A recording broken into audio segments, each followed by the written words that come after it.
I'm Megan from Canyon Chiropractic and SF Bay Wellness, and I'm going to show you how to use your rebuilder treatment with the foot bath.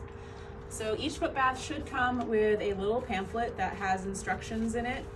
You can just follow the steps there, but I'll also show you.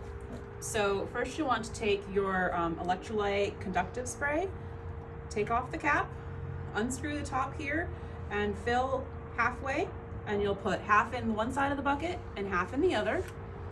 You can set that aside. Then you will want to fill your bucket up to this line here with warm water, as warm as you can tolerate, and then both sides. And then go ahead and set down a towel on the ground and put your bucket there. You want to take off your shoes and socks.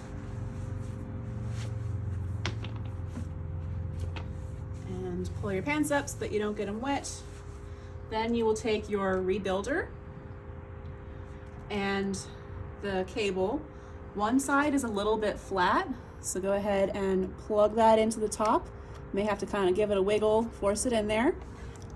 On the other end, you will take the two black non-adhesive pads and put them on there. Make sure you push it all the way in so there's no metal showing.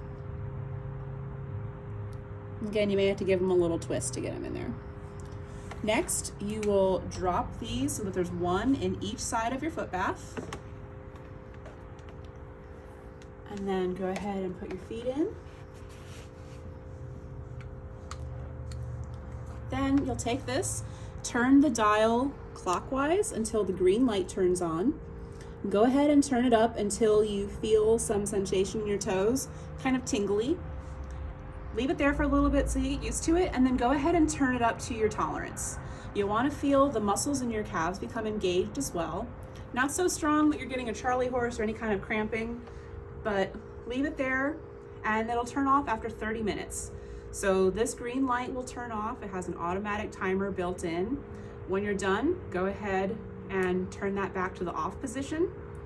You can just take everything out, dry off.